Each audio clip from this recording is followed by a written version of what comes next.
अस्सलाम वालेकुम जी। प्रोग्राम के साथ अशफाक इसहाक सत्ती आपके सामने मौजूद है और दाग दहलवी साहब का एक शेर है कि गजब किया तेरे वादे पे एतबार किया। तो वैसा ही हुआ पाकिस्तानी कौम के साथ। और आप सोचिए कि 29 साल का इंतजार हो और एक बड़ा इवेंट पाकिस्तान में होने जा रहा हो जिसके लिए तैयारियां इस हद तक कि न सिर्फ ये कि नेशनल स्टेडियम कराची का बल्कि लाहौर का कज़ाफी स्टेडियम स्क्रैच से लेके पूरा का पूरा बनाया गया और उसको भरपूर तरीके से सजाया गया हो। और फिर इंडिया के साथ एक बड़ी जंग लड़ने के बाद आप एक हाइब्रिड सिस्टम कहा जाए उसको, तो उसके ऊपर मुत्तफिक हुए हों जिसके तहत पाकिस्तान ने अपने राइट्स मेंटेन रखे। और ये जो आईसीसी चैंपियंस ट्रॉफी का, जिसका पाकिस्तान डिफेंडिंग चैंपियन है, वो इवेंट होने जा रहा है पाकिस्तान में और शुरू भी हो चुका है।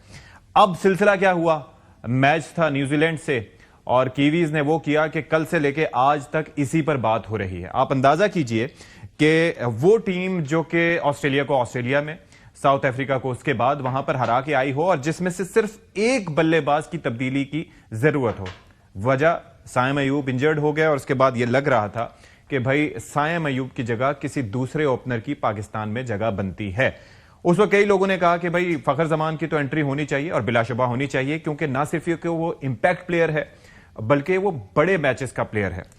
तो इससे पहले किसी भी वजह से फखर जमान को ड्रॉप किया गया था, लेकिन बहरहाल उनकी इंक्लूजन हुई। लेकिन उससे हटके जिस तरीके से स्मार्ट डिसीजन लेते हुए टीम में उथल पत्थल की गई और जो कॉम्बिनेशन बनाया गया वो सबके सामने है। और उसका नतीजा आप ये सोचिए कि ना सिर्फ ये कि मैं यहां पर बैठ के, बल्कि जो भी जो सेन माइंड्स हैं क्रिकेटिंग वर्ल्ड के, वो सारे के सारे ये कहते हैं कि पाकिस्तान का इस वक्त का स्क्वाड कमजोर तरीन है। और इसका एक हमने मुजाहरा देखा कल के मैच में कि इब्तिदा में हमारे बॉलर्स ने जिस तरह से बॉलिंग कराई, फिर उसके बाद हमारे पास 4.5 बॉलर्स के साथ हम खेलते रहे।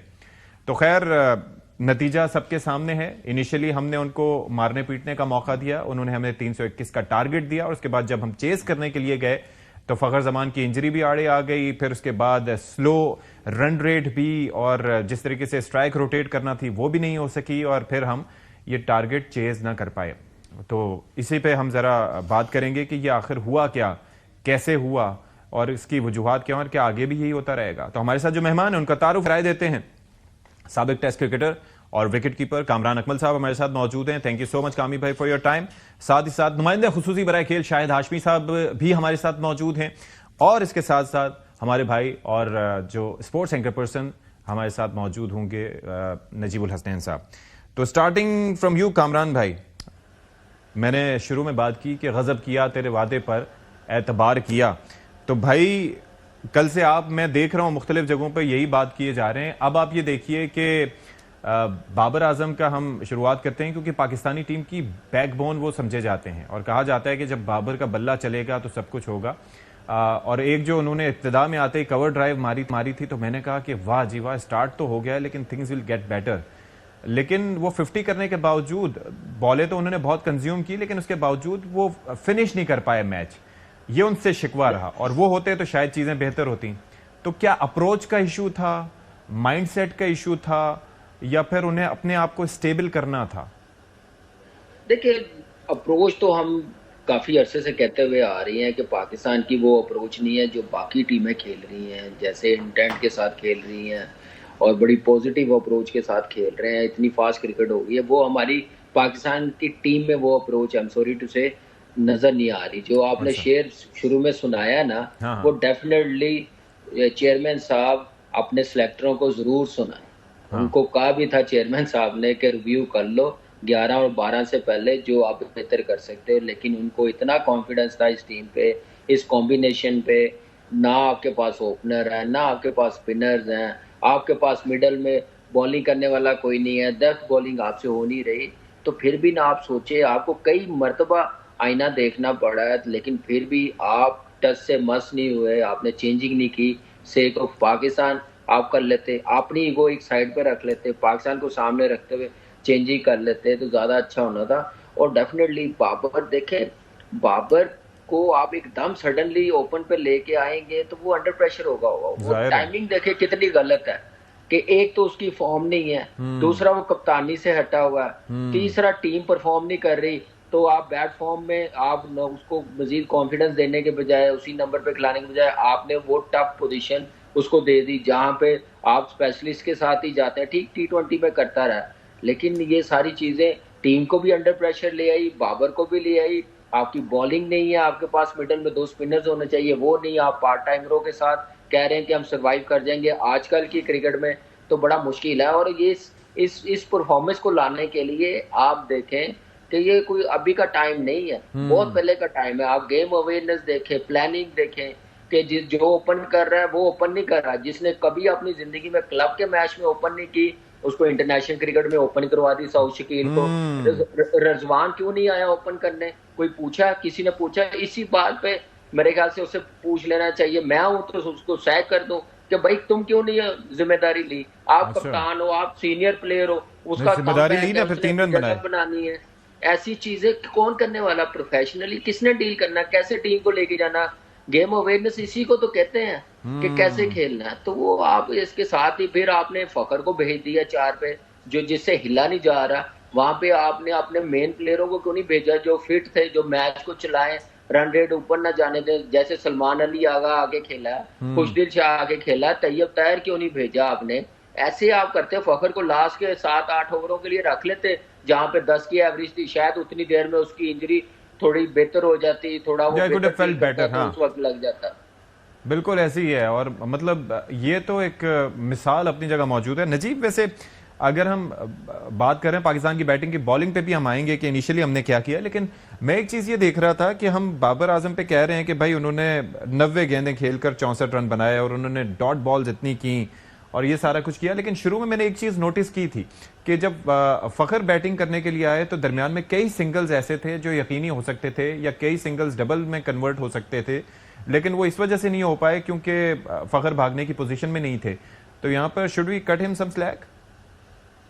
नॉट एट ऑल यार। देखिए बात ये है अशफाक कि हमें ये चीज देखनी होगी कि अब आप इंटेंट इतनी ज्यादा बात कर रहे हैं ना, मुझे ऐसा लगता है कि कैपेबिलिटी पे बात करनी चाहिए अब। कि क्या ये इस चीज के कैपेबल भी है कि नहीं है। क्योंकि ये आके आपके रन बनाने से, मैं 90 बॉलों पे 64 रन से मुझे क्या फायदा हो रहा है? आप तो अपने रन के लिए जा रहे हैं। लेट मी ऐड 90 गेंदों पर 64 रन आप बना रहे हैं और उसके बाद जब आप सेट हो रहे हैं तो तब भी आपको किसी से कोई खतरा नहीं है और आप बासानी अपनी विकेट गंवा रहे हैं। बात सारी ये है कि आप अपने रन तो बना रहे हैं, आप ये सोच रहे हैं कि आप 321 चेस करने जा रहे हैं। मैंने कल भी ये बात की थी, आज भी दोबारा कर रहा हूं। आप अपने 4 जो टॉप ऑर्डर के बैटर है ना, उनका स्ट्राइक रेट देख लीजिए, 31, 71, 21 एंड 58। इससे आप 321 चेस करेंगे? 162 डॉट बॉल्स खेल के आप 321 चेस करेंगे?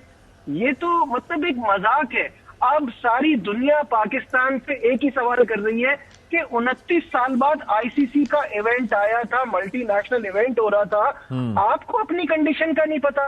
आप ये टीम बना रहे हैं, होम टीम में इस तरह की परफॉर्मेंस आपकी इब्तिदाई ऐसी हुई है कि अब आपका सेमीफाइनल में जाने का चांस तो ना होने के बराबर रह गया। हाँ, अगर मगर शुरू हो गई है उस पे भाई, अभी से अगर मगर शुरू हो गई है। अच्छा शाहिद साहब, मुझे ये बताइए कि एक जानिब हम ये जो आप देखें, केन विलियमसन आपको बताया कि किस हालात में टीम में वो वापस आए, और वो बंदा है जिसके बारे में आई वाज रीडिंग कि ये 2019 के बाद गालिबन पहली दफा है कि वो सिंगल डिजिट में आउट हुए हैं। यानी कि ये इतनी बड़ी टेस्टमनी है उस बंदे की ग्रेटनेस के हवाले से, और यहां पर आप अपने जो की प्लेयर हैं उनके ऊपर रिलाई नहीं कर सकते हैं। आई नो आपसे जब भी हमारी बात हुई है, भले मॉर्निंग शो हो या वैसे, उससे हटके भी आप काफी इस बारे में कहते रहे हैं कि एक इनिंग ड्यू है बाबर पे, अभी वो स्टार्ट लेता है और इंशाल्लाह उसके पास एक तगड़ी इनिंग्स खेलेगा। What are your thoughts now? Babar ने वाकई बड़ा डिसअपॉइंट किया। आप देखें पाकिस्तान 20 ओवर में, पहले 20 ओवर में मैच हार गया, और न्यूजीलैंड की इनिंग में आखिरी 10 ओवर में हम मैच हार गए। 113 रन क्रिमिनल हैं आखिरी 10 ओवर में। 40 ओवर में उनके सिर्फ 207 रन थे, और उनके कप्तान ने आके पोस्ट मैच सेरेमनी में कहा कि हम तो 260 270 की तरफ देख रहे थे। ये तो पाकिस्तान की सखावत है कि उन्होंने हमें 320 रन दे दिए।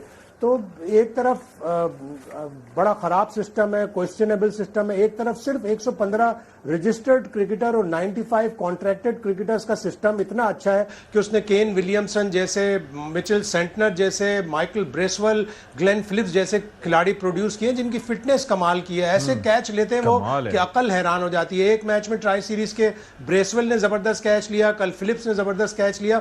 तो बाबर आजम डिसअपॉइंट कर रहे हैं। इतने बड़े प्लेयर हैं ना, उन्होंने फीट यूज किए और अंदर से पता नहीं डर खौफ से। अगर आप 20 ओवर में, पहले 20 ओवर में चेजिंग 321 85 डॉट बॉल खेलने, 120 में 85 डॉट बॉल खेलना क्रिमिनल है। आपने अपनी टीम के ऊपर, अपने बैटर्स के ऊपर प्रेशर डाला। 81 बॉलों में 50 किया, जिसमें 49 बॉलें बाबर आजम की डॉट बॉल थी। 85वें गेंद पे जाके उन्होंने पहला छक्का मारा। वो इस तरह के प्लेयर नहीं है। अगर उनमें इंटेंट, कैपेबिलिटी है, उनमें वो कैपेबल है, लेकिन वो इंटेंट शो नहीं करते। वो मैच जीतने के लिए, मैच बड़ी इनिंग्स खेलने के लिए जाते ही नहीं। और एक तरफ, दूसरी तरफ आप देखें कि एक ऐसी टीम है कि जिसने ग्लेन फिलिप्स को यूज किया। एक मैच में उन्होंने 100 बनाया, एक मैच में उन्होंने फास्ट 69 कर दिए। तो हम अपने आखिरी 10 ओवर बॉलिंग के और पहले 20 ओवर बैटिंग के, वहां पे हम मैच हार गए। कामरान अकमल, मुझे ये बताएं कि अगर हम अपने पेस अटैक के बारे में, आकिब जावेद साहब भी बड़ा कहते हैं कि जी हमारा सबसे स्ट्रॉन्ग पेस अटैक है, लेकिन मैं ये देख रहा था कि ये एक रिवायत सी बन गई है। हेनरिक क्लॉसन हो, ग्लेन फिलिप्स हों या फिर लेथम हों, मुख्तलिफ टीम्स के मुख्तलिफ प्लेयर्स पाकिस्तान के खिलाफ आके ऐसे उनको तगड़ा मारते हैं कि उनसे कोई खौफ महसूस नहीं होता। इस मैच के स्टैट्स देख लें, शाहीन शाह अफरीदी ने 68 रन दिए लेकिन विकेट कोई हासिल नहीं की। नसीम शाह देख लें, 63 रन देके 2 विकेटें। हारिस रऊफ 83 रन देके 2 विकेटें। आई मीन आप इमेजिन कीजिए कि जब आपके ये जो डेडली जिसे पेस अटैक आप कहते हैं उसको इतने रन पड़ेंगे, और हर मैच में, इससे पहले जो मैच हुआ था चैंपियंस ट्रॉफी से पहले, उसके अंदर भी पड़े थे, उससे पहले भी पड़े थे। तो ये क्या हमारा पेस अटैक थ्रेटनिंग नहीं रहा या क्या गलत कर रहे हैं वो ऐसा? देखिए, जो स्टार्ट है वो हमारा पिच के मुताबिक, कंडीशन के मुताबिक हमारे पेस जो अटैक है वो वैसे बॉलिंग कर नहीं रहा। शुरू में हम लोग रन लीड कर देते हैं, फिर हमें कोई ब्रेक थ्रू मिलता है तो हम थोड़ा गेम में वापस आ जाते हैं, फिर हम लोग 20 ओवर्स के बाद मोमेंटम लूज कर देते हैं, फिर लास्ट के ओवर्स हमारी उंगलियां कम पड़ गई हैं हाथों की। ऐसे मैचेस कई हो गए हैं। लास्ट ओवरों में आप देखें कि पहले मैच में लाहौर में लास्ट 5 ओवरों में 85 रन हुए हैं। कल आप देख लें लास्ट 20 ओवरों में 170 रन हो गए हैं। लास्ट 10 ओवर्स में 113 रन हो गए हैं। तो ये कौन, अंदाजा लगा लें कि ये इतना कुछ है क्या? मुझे एक बात बताएं, क्या आप इन लड़कों की जगह कोई और किसी को नहीं चांस दे सकते जो स्क्वाड का हिस्सा? भाई ये भी तो रन खा रहे हैं, शायद दूसरा आके थोड़े कम रन खा रहे हैं, शायद वो जान मारे जो हुसनैन है, जो स्क्वाड में जो भी है। लेकिन आप ऐसे मौकों पे, ऐसी परफॉर्मेंस पे आप किसी को ड्रॉप नहीं करेंगे, किसी को एहसास नहीं दिलवाएंगे। उनको एहसास खुद भी नहीं होगा, सोचते होंगे लेकिन वो पेन नहीं होगी जो ड्रॉप होने के बाद होगी, जो इम्प्रूवमेंट के चांसेस होंगे, जो सीख के आएंगे, करके आएंगे, पता चलेगा कि भाई हमने गलत क्या किया। तो ये चीजें उसी वजह से खराब होती जाती हैं। बॉलर्स भी हमारे खराब होते जाते हैं। और आप देखें कि हम लोग लास्ट के ओवरों में बचते थे हमारे यॉर्कर से, हमारी रिवर्स स्विंग थी। आप देखें कि हम 20 ओवर्स में बड़ी जान लगा रहे होते हैं, 25 ओवर, उसके बाद सडनली हमारे बॉलरों को अपनी पेस दिखानी होती है, अपनी वेरिएशन दिखानी होती है जो 4 ओवर्स की है। ये 4 ओवर्स की गेम नहीं है, ये 10 ओवर्स की है। यहाँ पे आपको एनर्जी और ज्यादा फोकस और ज्यादा रिदम के साथ बॉलिंग करनी पड़ती है। यहाँ पे बचत नहीं है। ये हमारे बॉलर्स जो हैं, आई एम सॉरी टू से, ये 4 ओवर्स को बहुत प्यार करते हैं, वो क्रिकेट बहुत ज्यादा खेलते हैं। जब तक ये डे में 20-20 ओवर नहीं करेंगे, 10-10 ओवर्स वाली क्रिकेट नहीं खेलेंगे, उतनी देर ये हमें 10 में से एक मैच में परफॉर्मेंस नजर आ जाएगी, 9 में हमें ऐसे ही फेंटा पड़ता रहेगा, इनको पड़ता रहेगा, लेकिन फायदा कुछ नहीं होगा, नुकसान होगा। और टोटली मैं ये बोलूंगा कि ये सिलेक्शन ऐसे होनी चाहिए। 1 से 2 मैचेस में ऐसा हुआ तो थैंक यू वेरी मच, जाएं बैक टू डोमेस्टिक, वर्क करके आए, मेहनत करके आए, ये चीज सीख के आए, फिर हम दोबारा देखेंगे। उतनी देर आप ऐसे खिलाते रहेंगे, आपके बैकअप प्लेयर भी बनते जाएंगे, इन प्लेयरों को भी एहसास होगा। कई प्लेयर ड्रॉप हुए हैं 2-2, 3-3 मैचेस के बाद, बहुत बड़े बड़े प्लेयर्स वो, लेकिन वो क्रिकेट से बड़े नहीं थे। लेकिन इस वक्त अनफॉर्चुनेटली हमारी मैनेजमेंट ने 6-7 सालों से इन प्लेयरों को क्रिकेट से बड़ा प्लेयर बनाया होगा। कोई पूछने वाला नहीं है, कोई ड्रॉप करने वाला नहीं है, कोई करके दिखाया। तो एक मैच में मुझे बताएं, किसी मैच में पिछले कोई 3-4 साल से कोई प्लेयर बाहर बैठा हो। अफगानिस्तान के खिलाफ बाहर बिठाया, इतना मसला पड़ गया। एक मैच बाहर बैठा, इतना मसला पड़ गया। तो ये तो चीजें बेहतरीन ही खराब होंगी, इनके लिए भी अच्छा नहीं है और पाकिस्तान की क्रिकेट के लिए भी अच्छा नहीं। तो नजीब, मुझे ये जरा बताएं कि एक तो ये जो डेथ बॉलिंग है ये एक आर्ट है, लेकिन मुझे लग रहा है कि हमारे पास आर्टिस्ट कम पड़ गए हैं या फिर दे आर क्लूलेस के उन्हें उस मौके पर करना क्या है। तो what seems to be the problem? और ये जो यू रिमेंबर कि वो जब T20 वर्ल्ड कप हो रहा था और उसके अंदर जो हमारी परफॉर्मेंस थी, उसके बाद मोहसिन नकवी साहब ने फरमाया था कि भाई अब तो सर्जरी होगी, और उस सर्जरी से लेके अब तक का अहवाल तो बयान करें कि ये हमने स्क्वाड कंपाइल किया है। अशफाक, ये सिर्फ करने की बातें होती हैं। आपको पता है जब वक्त गुजर जाता है फिर लोग भी भूल जाते हैं। उस वक्त ये बातें होती है सर्जरी करेंगे या देखेंगे, सबका गुस्सा थोड़े थोड़े दिन में ठंडा हो जाता है। ये जो आपने कहा ना कि हमारी तो फास्ट बॉलिंग बड़ी डेडली कंसिडर की जाती है, परसेप्शन और हकीकत में बहुत बड़ा डिफरेंस है। ये सिर्फ परसेप्शन है कि हमारी फास्ट बॉलिंग बहुत अच्छी है, वरना आप दुनिया की कोई भी टॉप टीम उठा के देख लें, हमसे सबकी बॉलिंग बेहतर है। हमारी बहुत ही टूथलेस किस्म की वन डायमेंशनल बॉलिंग है। हम डेथ ओवर्स में जितनी हमारी पिटाई हो रही है, हम 12 दिन में 3 मैचेस न्यूजीलैंड से हार गए, सेम वही गलतियां, एक में 110, एक में 123, एक में 113। ये 10 ओवर के हमारे आखिरी की बॉलिंग है। तो ना हमारे पास वेरिएशन है, ना कोई वैरायटी है, ना हम यॉर्कर्स करा पाते हैं, कुछ भी नहीं। और गलतियों से सीखने का तो सवाल ही नहीं पैदा होता। मैं आज अशफाक आपके शो में कह रहा हूं, पाकिस्तान अब जब भी किसी बड़ी टीम से जीतेगी ना, बड़ी टीम से मुराद है India, Australia, England, south Africa, New Zealand, तो उनका बुरा दिन होगा। आपका अब कोई मैचअप नहीं बनता इन टीमों के साथ। अच्छा, यानी कि उसके अलावा कोई ऑप्शन नहीं है। बिल्कुल, मुझे नहीं लगता कि अब आप किसी से बराबरी का इस तरह की टीम सेलेक्ट करके मुकाबला कर सकते हैं। कोई दूसरी टीम जब बड़ी गलती करेगी, जब उनका बुरा दिन होगा, उस दिन आप जीतेंगे। तो बस आप उसके लिए दुआ करें। पहले आप अपने जीतने के लिए करते थे, अब सामने वाले के बुरा खेलने के लिए भी करें। शाहिद साहब, do you agree with that? आगे हमारा एक बड़ा मैच भी आने वाला है, तो उसके लिए एक तो कामरान ने जो एक बात कही कि हम जो बाकी लड़के हैं उनको मौका दें। एक तो मुझे स्क्वाड की सिलेक्शन का बताएं, क्या उसके अंदर कोई ऐसा ऑप्शन इन्होंने रखा है कि जिसको सिलेक्ट किया जा सके इनके बजाय, कि ये कह के कि भाई ये रन तो खा रहे हैं, वो भी खा लेंगे?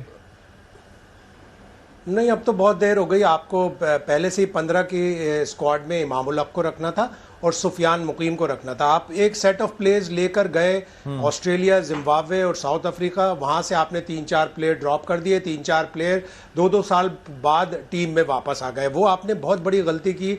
आप सुफियान मुकीम को रखते तो ग्लेन फिलिप्स इस तरह आखिरी ओवरों में नहीं मारता, मिडिल ओवर्स में नहीं मारता, 30 या 40 ओवर्स के बीच में। वो एक अच्छा रिस्ट स्पिनर है, विकेट टेकिंग रिस्ट स्पिनर है। उसने एक ही वनडे खेला, उसमें 4 विकेटें ली, बाहर हो गया। तो आप अपनी सिलेक्शन के साथ बहुत बड़ा प्रॉब्लम कर रहे हैं ना। और आप जाहिर है आपके फास्ट बॉलर, हमें तो ये उम्मीद थी कि वो फ्रेश आएंगे। आपने उनको रेड बॉल क्रिकेट नहीं खिलाई, लेकिन वो फ्रेश तो नहीं, वो तो बहुत रस्टी नजर आ रहे हैं। वो तो रन पे रन दे रहे हैं। और आपके शेर के जवाब में एक शेर के न्यूजीलैंड ने जब पिटाई की फास्ट बॉलर्स की, मेरे जिन पे तकिया था वही फास्ट बॉलर रन देने लगे। अल्लाह अकबर, और कुछ ज्यादा ही देने लगे। तो कामरान, मुझे ये बताएं, ये जो स्पिनर्स का इसमें रोल है, मैं आपकी बात भी सुन रहा था और मैं खुद भी देख रहा था कि आप ब्रेसवेल पिछले मैच में भी और इस मैच में भी ऐसी बॉलिंग कर रहा था कि लग रहा था कि अनप्लेएबल बॉलिंग है। और फिर उसके बाद आप ये देख लें कि जब सेंटनर आते हैं बॉलिंग करते हैं और वो रुक के ऐसा बॉल देते हैं, हालांकि he is a left armour, कि बॉल ब्रेक होता है। हमारे पास खुशदिल हूं या कोई भी हूं, उनकी बॉल ब्रेक नहीं होता। लगता है कि वो चाहते हैं कि बस सिंगल डबल हो जाएं या बॉल किसी तरीके से इधर उधर नच कर दें। वो माइंडसेट नहीं नजर आ रहा। Your thoughts? देखिए, बिल्कुल माइंडसेट जब आप टीम देखते हैं ना, उस वक्त ही सोच में आ जाता है कि यार ये किस अप्रोच के साथ खेल रहे हैं, क्या इनका कॉम्बिनेशन होगा। देखिए, वो बहुत स्पेशलिस्ट बॉलर हैं, वो पूरी तैयारी के बाद आए हैं। उन्होंने टीम 1 साल पहले बना ली है, हमारी तरह 10-15 दिन पहले नहीं बनाई आईसीसी ट्रॉफी से पहले। और जैसे ये प्लेयर्स 2 आए हैं, देखिए ठीक है, ये अच्छे प्लेयर्स हैं।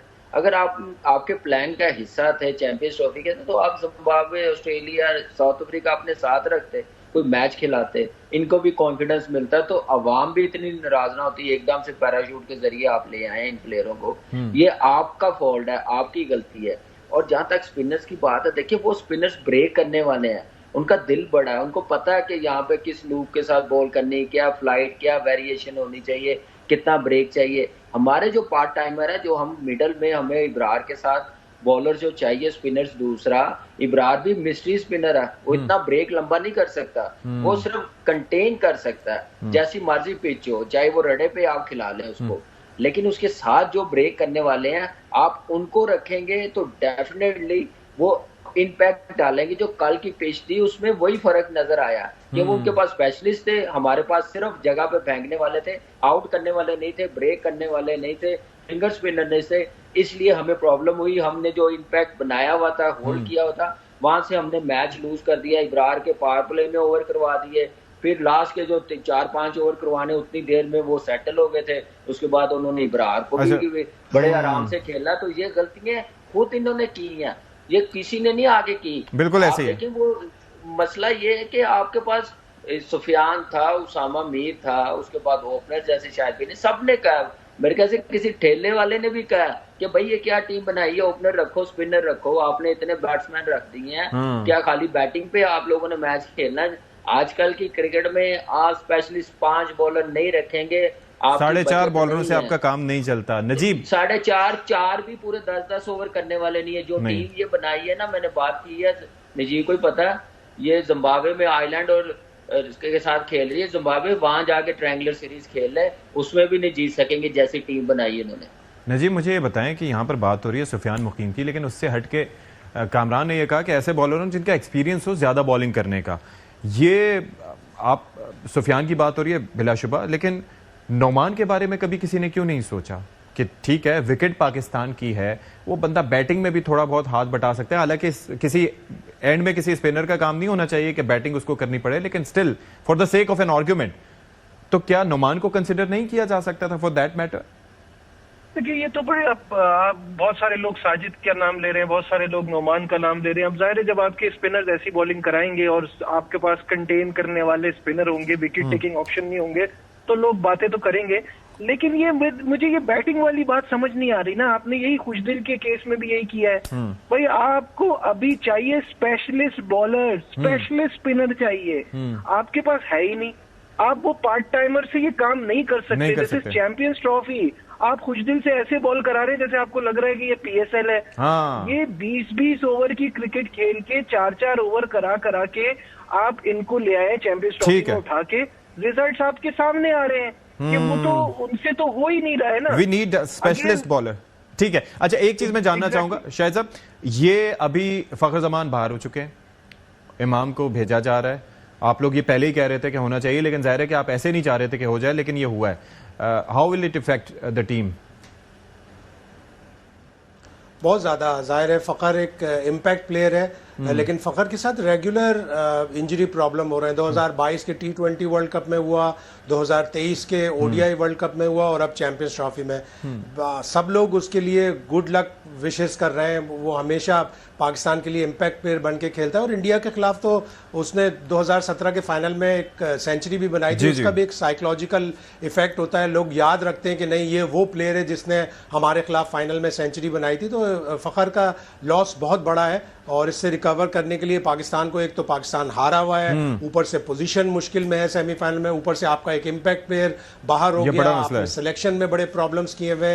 तो इतने सारे मसले मसाइल के साथ आप एक ऐसी फॉर्मिडेबल टीम इंडिया के खिलाफ खेलने जा रहे हैं उस मैच में जो आपको जीतना जरूरी है। ठीक है कामरान, योर थॉट्स कि अब इमाम की हमने देखा कि इंक्लूजन हो गई है और फिर उसके बाद how will it impact the team, और क्या हम कर सकते हैं आगे? मैच बड़ा तगड़ा है, क्या कर सकते हैं? Is there anything we can do?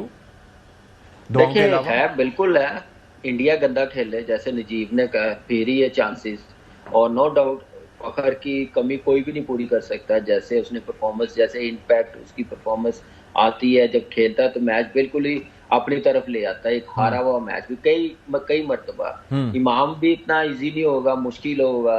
जो पहले स्क्वाड में रखा नहीं, अब इंजरी हुई है, मेरा कमबैक है, मैंने भी परफॉर्म करना, वो अप्रोच नहीं नजर आएगी जो हम लोग चाह रहे हैं। बाबर आजम की तो रैंकिंग में भी तनज़ली हो गई है, आप शुभमन गिल इज नंबर 1, तो क्या आप एक्सपेक्ट करते हैं जो नेक्स्ट मैच है, बड़ा मैच है? देखिए रैंकिंग ने और पर्सनल माइलस्टोन्स ने और ये इन्होंने तो हमें मरवाया है। आज तक हम ये रैंकिंग से ही बाहर नहीं निकल पाए हैं।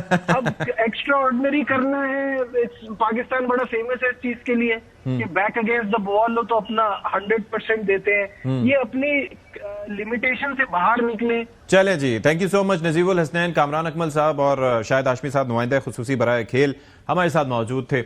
और ब्रेक पे जाने का वक्त, लेकिन बात यही है कि पेवस्तर शजर से उम्मीदें बाहर रख, देखते हैं कि अगले बड़े मैच में क्या होता है। शायद कुछ हमें एक यूनिट नजर आए जो कि परफॉर्म कर सके। Will take a break here, break के बाद आते हैं जी।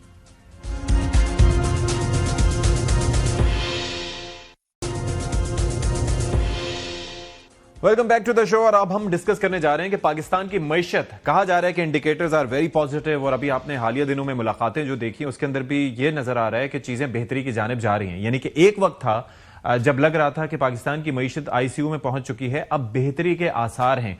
तो वो बेहतरी के आसार हमने ये देखा गैलप सर्वे में भी और रिफ्लेक्ट हुए कि किस तरीके से जो कारोबारी तबका है वो सोच रहा है कि चीजें अब बेहतरी की जानिब जा रही हैं, लेकिन अभी बहुत कुछ करना बाकी है। जो है आपको पता है कि पाकिस्तान की मईशत के हवाले से आपको बताएं कि कंजम्पशन ओरिएंटेड वैसे हमारी इकोनॉमी है, और हमारी जो एक्सपोर्ट्स हैं वो बेहतर होने की जरूरत है। यानी कि जीडीपी में अगर हम एक्सपोर्ट्स का एक रोल बयान करें या उनका एक हिस्सा बयान करें तो वो 10.47% है, यानी कि उसको मजीद बेहतर करने की जरूरत है। लेकिन एक एक कदम करके आहिस्ता आहिस्ता ये चीजें बेहतर हो सकती हैं। तो इसी पर जरा बात कर लेते हैं। हमारे साथ मौजूद हैं खुर्रम शहजाद साहब, जो कि फाइनेंस मिनिस्टर के एडवाइजर हैं।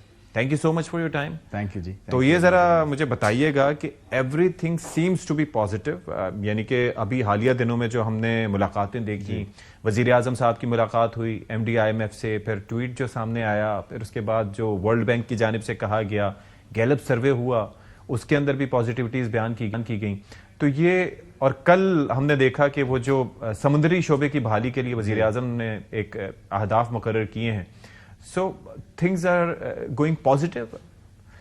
अच्छा, thank you very much for inviting me. बिल्कुल देखें, ये रीएश्योरेंसेस जो है ना वो मेरे ख्याल में इंटरनल जो है वो सोर्सेज से नहीं है, इंटरनल स्टेक होल्डर्स से सिर्फ नहीं है, ये एक्सटर्नल स्टेक होल्डर्स से हैं। अब उसमें रेटिंग एजेंसीज हैं, उसके अंदर IMF है, उसमें वर्ल्ड बैंक है, उसमें IFC है। आपने IFC के जो ग्लोबल जो हेड हैं, जो ग्लोबल चीफ हैं, वो कुछ 3-4 दिन पहले पाकिस्तान में थे, उनसे मुलाकात हुई, वज़ीर आज़म से भी मुलाकात हुई, फाइनेंस मिनिस्टर से भी हुई, डिफरेंट स्टेक होल्डर से मुलाकात हुई। तो आप उनके ट्वीट्स देखें और उनकी अपडेट्स देखें, और वो देखते हैं कि गोइंग फॉरवर्ड पाकिस्तानी की इकॉनमी जो है वो ट्रैक पे चढ़ गई है।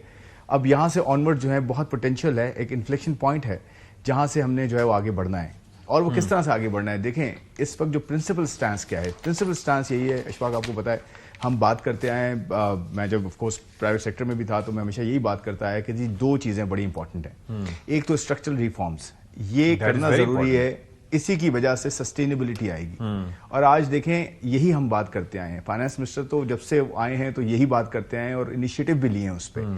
और सबसे पहली चीज है स्ट्रक्चरल रिफॉर्म्स। उसके अंदर मैं बताऊं जो 2 मसले बड़े रहे हैं, जो ट्रांजिशनल प्रॉब्लम्स हमारे यहाँ रही हैं, वो 2 बड़े मसले रहे हैं, वो हमारे दोनों डेफिसिट्स रहे हैं। यानी कि हम सही जगह से टैक्स नहीं दे पाए, हाँ जी, और टैक्स इनफ नहीं ले पाए। ओके, अपनी GDP का अगर आप पोर्शन देखें, यानी कि आपकी जो इकोनॉमी है उसका साइज देखें, और अगर टैक्स की कलेक्शन देखें, वो हार्डली आपकी 9% रही है ऑन एवरेज। आज वो आपके पास दिसंबर के अगर नंबर आप देखें टैक्स टू GDP का, वो 10.8% है, जो कि आपका टारगेट था 10.6%। यानी कि आपने अपने IMF का टारगेट अचीव किया है, एक्सीड किया इनफैक्ट। ठीक है। आप दूसरा मैं आपको बताता हूं कि देखें 2 जो बड़े डेफिसिट्स हैं इसमें, टैक्स और खर्चे, ये जो फिस्कल होता है ये साइड है, दूसरा जो आप दुनिया के साथ ट्रेड करते हैं, एक्सटर्नल अकाउंट, जिसमें आप इंपोर्ट्स करते हैं, एक्सपोर्ट करते हैं, जिसमें आप रेमिटेंसेस आती हैं, FDI आता है आपके पास, बाहर से डेट आता है आपके पास, और आपके रिजर्व्स बढ़ते हैं कम होते हैं। रेमिटेंसेस तो बड़ा जी बड़ा इंपॉर्टेंट ये कंपैरिजन है। देखें पिछले कई सालों से ये दोनों जो अकाउंट्स रहे ना, बैलेंसेस रहे, ये इकोनॉमी की कोर होते हैं। अगर और खासकर फिस्कल जो होता है ये कोर होता है, क्योंकि ये ड्राइव करता है पूरी इकोनॉमी को। तो इन दोनों में अगर बेहतरी हुई है, तो स्टेबलाइजेशन अचीव हुई है, तो इन दोनों में बेहतरी हुई, तो कुछ काम हुआ है तो बेहतरी हुई है। ऐसा नहीं हो सकता कि जी खुद ब खुद कोई जो है डेवलपमेंट हो। तो एक तरफ से देखें, अगर आप फर्स्ट क्वार्टर देखें जुलाई से लेकर सितंबर तक का, जिसमें टैक्सेस कितने जो है वो रिसीव हुए और कितना जो है वो खर्चा हुआ, वो एक्चुअली सरप्लस में था। अच्छा, मुझे एक चीज बताइए, और 24 साल बाद सरप्लस में आया। ये जो चीजें इक़दामात सारे उठाए जा रहे हैं, इसके अंदर अगर हम जैसे कि बात करते हैं अक्सर के IMF से, ये हमारा लास्ट IMF, सियासी सतह पर ये बयान दिए जाते हैं कि ये हमारा लास्ट IMF पैकेज होगा जी। ये जो बयान है, इसमें सदाकत है या आगे भी हमें जाना पड़ेगा IMF प्लान में? देखिए ये बहुत बड़ा जो है वो जो है एक पर्सपेक्टिव है कि जी आगे IMF के बाद जाना पड़ेगा या नहीं जाना पड़ेगा। देखें ये बहुत इंपॉर्टेंट सवाल भी है, बल्कि सबसे इंपॉर्टेंट सवाल है, क्योंकि इसी के साथ ये सारे डिसीजंस हैं, ये सारे इनिशिएटिव्स हैं, ये सारे वो काम हैं जो कि करने हैं ताकि ना जा सकें। और वो क्या काम है जो मैंने शुरू में कहा कि जो स्ट्रक्चरल रिफॉर्म्स हैं, जिसके अंदर आपके पेंशन रिफॉर्म्स हैं, जिसके अंदर आपको डेट को सही से मैनेज करना है, जिसमें आपको राइट साइजिंग करनी है, फेडरल गवर्नमेंट को अपने आप को कम करना है इफेक्टिव बनाना है, एफिशिएंट बनाना है, ताकि फुटप्रिंट जो है वो कम हो सके, और सूबों को जो चीजें दे चुके हैं तो हम क्यों करते हैं वो, सीधी सी बात है। जाहिर है वो और महकमे नहीं होने देखें, चाहिए। बिल्कुल, तो जो मैं शुरू से एक बात आपसे कर रहा था उसको मैं जरा कंप्लीट कर लूं कि दो जो डेफिसिट्स है ना वो अब सरप्लस में गए हैं, और खासकर फिस्कल जो प्राइमरी सरप्लस है फर्स्ट हाफ में आया है वो टारगेट का डबल है, जो टारगेट था IMF पर ये डबल हुआ है उससे। ठीक है। और उसका रिजल्ट यही है कि जी आपको सब ये कह रहे हैं कि जी हाँ बेहतरी हुई है, बेहतरी, हम ट्रैक पे चढ़ गए हैं, और स्टेबिलिटी हार्ड अर्नड स्टेबिलिटी जिसको मैं कहता हूँ हार्ड अर्नड है, क्योंकि लोगों को बहुत ज्यादा पेन हुआ है, बहुत रफ पैच हमने देखा है पिछले 15 महीनों में, जिस तरह से इन्फ्लेशन गई, और आज इन्फ्लेशन आप देखें अल्हम्दुलिल्लाह जो है स्टेबल हो गई है। Again we come to that कि इस वक्त जो है वो हमारी आवाम अगर देखा जाए तो वो दो वक्त की रोटी का तकाजा करती है, यानी कि रोटी की मारी हुई आवाम है कि उनको बड़ी मसाइल हैं। और ये जो हम वैसे भी हम अपने शोज में आपसे बात किया करते थे तो वी यूज्ड टू डिस्कस कि ट्रिकल डाउन इफेक्ट होना चाहिए, यानी कि अगर ऊपर की सतह पर होनी चाहिए, लेकिन उस वक्त क्या कहा जाता था कि जी जीडीपी हमारी ग्रो कर रही है, जीडीपी एक इंडिकेटर है कि सरमायादार तरक्की कर रहा है, बट आवाम की तरक्की को जांचने के लिए और भी पैमाने हैं, जो कि ह्यूमन डेवलपमेंट इंडेक्स है फॉर इंस्टेंस, उसको करना चाहिए। उसके लिए क्या कर रहे हैं आप लोग? देखिए ये बड़ा इंपॉर्टेंट जो है वो सवाल है। एक तो देखिए मैंने कहा ये जो शॉर्ट टू मीडियम टर्म में जो चीजें हैं पहले तो उनको ठीक किया जाता है ना, पहले आप जख्म को बंद करते हैं, जाहिर है आप उस पर स्टिचेस लगाते हैं कि खून ब्लीडिंग तो बंद हो ना पहले, उसके बाद उसका इलाज होता है। ठीक है। तो देखें ब्लीडिंग रोकी जा रही है ना, और रोकी गई है काफी हद तक। आप देखें पेंशन की जो मैं रिफॉर्म्स की बात कर रहा हूँ, आपको पता है पेंशन इटसेल्फ एक टिकिंग बॉम्ब था और मुसलसल ग्रो कर रहा था, और उसके अगेंस्ट इशू ये नहीं था कि पेंशन ग्रो कर रही है, उसके अगेंस्ट एसेट नहीं था हमारे पास जो उसको जो है ऑफसेट कर सके उसके अगेंस्ट। तो उसमें मिनिस्ट्री ऑफ फाइनेंस ने लीड लिया, सेक्रेटरी फाइनेंस ने जो है उसमें बहुत बड़ा रोल प्ले किया, मिनिस्टर ऑफ फाइनेंस की सुपरविजन उस पर रही है, तो उसको कम किया। आप देखें उसका इम्पैक्ट कितना है। पहले फेज में जो किया गया है उसका इम्पैक्ट अशफाक 1.7 ट्रिलियन रुपया है अगले 10 सालों में फायदा। ओके ठीक है, और हर साल का 170 अरब रुपए का फायदा है। उसमें वो चीजें की गई हैं जो कि लो हैंगिंग थी और बड़ी आराम से की जा सकती थी, बट उसमें एक पॉलिटिकल बाइन भी आना चाहिए था ना, तो बड़ा इसको पेन लेके किया गया है। तो क्या गवर्नमेंट की इंटेंट है कि ये जो फायदा है ये आवाम तक भी किसी तरीके से मुंतकिल किया देखिए जाए? ये इंटेंट ही तो है, क्योंकि आगे मैं इसलिए कह रहा हूं कि आगे रमजान की आमद है, ठीक है, फिर आगे बजट भी आएगा, तो लोग पहले बजट में उम्मीदें रखते थे, अब खौफ का शिकार हो जाते हैं। आपकी बिल्कुल सही बात है। मैं इसको बस कंप्लीट कर रहा हूं कि देखिए पेंशन को की ब्लीडिंग रोकी गई है, साथ साथ जो राइट साइजिंग है, यानी कि $3 बिलियन का बजट है फेडरल गवर्नमेंट का पूरे साल का, $3 बिलियन का, उसको कम कर रहे हैं। इसमें इंटेंट है ना इसके अंदर। एसओईज के रिफॉर्म्स कर रहे हैं, एसओई का एक्ट आया है, उसके हिसाब से सारी एसओईज को जो है वो अलाइन कर रहे हैं, उसमें है ना इंटेंट। इसके साथ साथ डेट की मैनेजमेंट बेहतर हुई है, तभी आपका फिस्कल डेफिसिट बेहतर हुआ है ना, उसमें इंटेंट है। तो यानी कि जो एक्सपेंडिचर साइड है, आपको याद है हम यही बात करते थे ना कि एक्सपेंडिचर साइड को कोई देखता ही नहीं, हर कोई कहता है जी टैक्सेस लगा दें। तो एक्सपेंडिचर साइड को भी तो कंट्रोल करें, तो वो किया जा रहा है। तो इसकी वजह से फिस्कल रूम बनेगा तो इशफाक हेल्थ, एजुकेशन, इन सब चीजों पर खर्च हो सकता है, सूबों को ज्यादा पैसे मिल सकते हैं, सूबे अपना जो है वो मजीद जो थर्ड लेयर ऑफ डेमोक्रेसी है उस पर काम करें। जो आपकी बात है ना, देखें रमजान की, ये इसकी मैं बात कर लेता हूँ। इसके ऊपर ना ईसीसी जो फाइनेंस मिनिस्टर इसको सुपरवाइज करते हैं, हेड करते हैं, ईसीसी के अंदर बड़ी अच्छी एक इनिशिएटिव लिया गया है। देखें ऑल्दो ये स्टेट बैंक का जो है प्रेरोगेटिव है, स्टेट बैंक का एरिया है कि इन्फ्लेशन को वो मॉनिटरी टूल्स के थ्रू जो है ना वो कंट्रोल करते हैं, मैनेज करते हैं। ईसीसी में ये डिसीजन लिया गया है, और हर ईसीसी में नहीं, एक मरतबा 4 ईसीसी होती है महीने में, तो उसमें एटलीस्ट एक मरतबा जरूर टेकअप किया जाता है कि ये बताएं कि जो इन्फ्लेशन के नंबर नजर आ रहे हैं, जो महंगाई के नंबर नजर आ रहे हैं कि जी 2.1% या 2.4% की रफ्तार हो गई है, तो क्या एक्चुअली ऑन ग्राउंड जो कीमतें हैं, सब्जी है, दालें हैं, चिकन है, ये नीचे गया या नहीं गया? नहीं, ट्रू। और अगर दोनों में गैप है तो इसका मतलब क्या है कि कोई मिडिल मैन है जो कमा रहा है और एक आम आदमी को उसका जो है फायदा नहीं मिल रहा, तो उस पे ईसीसी एक्शन लेगी। अच्छा, कि इसको मेक श्योर करें कि जो प्राइसेस ऑन ग्राउंड हैं और जो पेपर में नजर आ रही है, पेपर वर्सेस ग्राउंड, इसको हम कम करें। एक चीज बड़ी इंपॉर्टेंट है, हमारे यहाँ अक्सर जो है जो डेफिनेशन दी जाती थी ना महंगाई में कमी हुई है, अभी टमाटर की कीमतें देखें कहां चली गई हैं, क्रैश हो गई हैं, वो अच्छी है बहुत ज्यादा, वो नेगेटिव तक समझे। देखिए हम ये कहते हैं फार्मर्स को भी नुकसान ना हो और कंज्यूमर को भी। लेकिन मैं एक चीज ये कह रहा हूँ कि एक जो सिलसिला होता है ना कि हमारे यहाँ थोड़ा सा डेफिनेशंस पे लोग कंफ्यूज हो जाते हैं। अक्सर लोग हमारे वो कमेंट्स कर रहे होते हैं कि जी महंगाई तो कम नहीं हुई, महंगाई में इजाफे की शरह, यानी कि कीमतों के बढ़ने की शरह जो है वो जितनी रफ्तार से जा रही है वो कम। लेकिन हमारे यहाँ ये सिलसिला है कि दो इश्यूज हैं, एक तो इन्फ्लेशन और दूसरा ये है कि प्राइस कंट्रोल का मैकेनिज्म कोई नहीं है, यानी कि मार्केट में ऐसे एलिमेंट्स नहीं है जो जाके उनको चेक कर सकें कि भाई हम रेट लिस्ट निकाल रहे हैं तो उस हिसाब से मिल क्या रहा है। इस पर कैसे, आपने कहा ईसीसी करेगी, लेकिन मैकेनिज्म उसका क्या हो? देखिए ये तो मैं आपको बताऊं कि हम पहले भी बात करते हैं इस पर कि जो प्राइस कंट्रोल मैकेनिज्म है ना, ये एक हद तक ही काम करते हैं। आपको दो चीजें करनी पड़ती हैं सस्टेनेबिलिटी के लिए। आपको सप्लाई बेहतर करनी पड़ती है। Okay. आप सप्लाई मेक श्योर करेंगे ना मार्केट में, तो डिमांड सप्लाई आपको पता है काम करती हैं। तो जब सप्लाई ज्यादा होगी तो नेचुरली कोई उसको जो है वो प्राइस को मैनिपुलेट नहीं कर सकता। जब आप टमाटर सप्लाई आ जाएगी, प्याज की सप्लाई अच्छी आएगी, one way or the other supply आपको अच्छी करना आएगी, तो गवर्नमेंट या जो भी इसमें रिस्पॉन्सिबल होते हैं उनको ये करना है कि सप्लाई बेहतर करें। दूसरी बात मैं ये कहूंगा कि जब डिवोल्यूशन हुआ है ना, तो प्रोविंसेस का काम है ये, मार्केट्स को देखना, मार्केट्स को स्ट्रक्चर करना, ये सारा प्रोविंसेस का काम है। और फिर नीचे आप क्यों नहीं third layer of democracy create करते हैं, उसके अंदर करना चाहिए। अच्छा, एक चीज मुझे बताइएगा कि अभी जो है वो खुशहाली के खतरात, अल्हम्दुलिल्लाह बारिश हुई, लेकिन उससे हटके जो है वो खुशहाली के खतरात, और कहा जा रहा है कि उससे हमारी जो फूड सिक्योरिटी है वो काफी मुतासिर हो सकती है। आगे इसको मद्देनजर रखते हुए क्या अरेंजमेंट्स किए जा रहे हैं, क्योंकि ग्लोबल वार्मिंग के आपको पता है कि क्लाइमेट चेंज के इंपैक्ट तो हैं इसके ऊपर भी। इसमें बहुत बड़ी एक डेवलपमेंट अभी हुई है इशफाक, वर्ल्ड बैंक के साथ। वर्ल्ड बैंक ने कंट्री पार्टनरशिप फ्रेमवर्क साइन किया पाकिस्तान के साथ लॉन्ग टर्म, और वो तकरीबन $20 बिलियन की फंडिंग है फॉर द नेक्स्ट 10 ईयर्स। इसके साथ IFC अपना फर्दर 20 बिलियन, आपने देखा होगा जो मैंने बात की शुरू में, जो IMF के जो ग्लोबल चीफ हैं उन्होंने अपने एक ट्वीट भी किया है, उसमें भी ये बताया कि हम $2 बिलियन ब्रिज करेंगे एज प्राइवेट इन्वेस्टमेंट। ठीक है। उसके अंदर ये बहुत क्रिटिकल एरियाज है, 6 एरियाज हैं इनफैक्ट, जो मैं बात कर रहा हूँ। Country partnership framework world bank का, ये फर्स्ट कंट्री है पाकिस्तान जिसके साथ साइन किया है। उसमें लॉन्ग टर्म फाइनेंसिंग है किस चीज पे? पॉवर्टी एलिवेशन पे है, ठीक है, बच्चों की स्कूलिंग पे है, आपके हेल्थ पे है, क्लाइमेट जो है वो जो क्लाइमेट चेंज, क्लाइमेट की जो चैलेंजेस है इस पर है, और प्राइवेट इन्वेस्टमेंट है। तो देखें इसमें ये सब चीजें कवर हो रही हैं। अब हमारा काम क्या है? देखें दुनिया आपके साथ खड़ी हो रही है। IMF ने आपको प्रोग्राम दिया, आपने हार्ड एंड प्रोग्राम है, ऑफ कोर्स इतना आसान नहीं हुआ, जो SBA था उसके बाद ये हुआ। फिर आप वर्ल्ड बैंक आपके साथ आ रहा है, ADB आ रहा है, IFC आपके साथ आ रहा है। दुनिया के बड़े ये सिर्फ फंडिंग नहीं कर रहे, हम ये कहते हैं ना कि चीज से फंडिंग दे रहे हैं, सिर्फ पैसे दे रहे हैं और लोन दे रहे हैं। एक तो देखिए सॉफ्ट लोन्स होते हैं, कम रेट पे होते हैं। आपको मैं सीरियसली बता रहा हूँ, आपको जो ये जो शॉर्ट टर्म फाइनेंसिंग होती है ये महंगी होती है, ट्रू। आपको लॉन्ग टर्म तो सस्ती मिलती है, जो प्रोजेक्ट और प्रोग्राम फंडिंग होती है।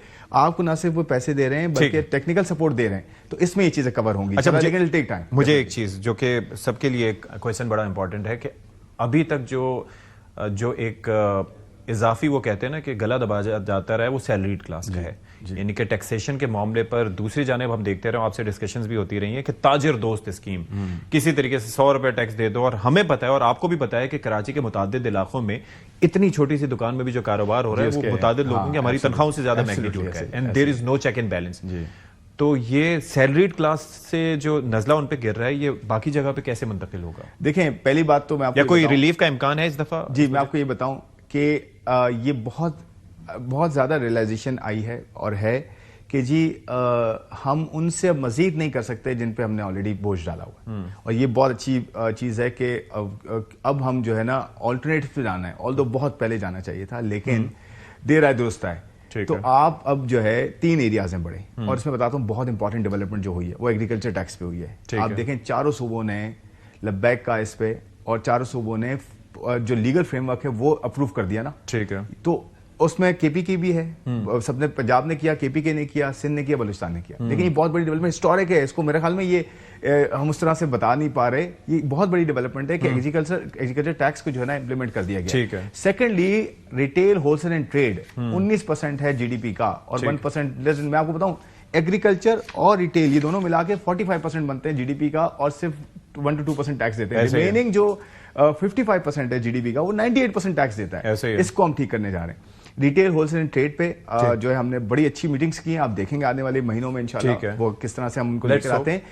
एग्रीकल्चर टैक्स की मैंने बता दिया, फिर रियल एस्टेट को किस तरह से रैशनलाइज करते हैं, ताकि एक्टिविटी भी जो है वो हर्ट ना हो, इकोनॉमी भी चलती रहे, टैक्स भी सही जगह से आए, और एक फेयर इकोनॉमी। चलिए, let's hope for the best. Thank you so much for your time Khurram Shahzad साहब। Will take a break here, break के बाद हाजिर होते हैं। स्टे विद अस।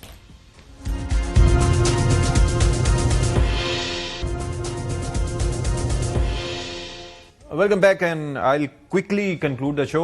बात दरअसल ये है कि मईशत हमारी बेहतर समत में जा रही है, लेकिन the only question remains is कि ये जो हमारा खसारा है मुख्तलिफ सरकारी इदारों का, इनको कैसे कम करना होगा। इसके लिए गवर्नमेंट को सोचना होगा, मिल्कियती जो इदारे हैं वो, that is a very important question. दूसरी चीज ये है कि अवाम को रिलीफ पहुंचाना is suppose to be the key, because ये है कि अवाम रिलीफ के लिए हुकूमत की तरफ देखते हैं।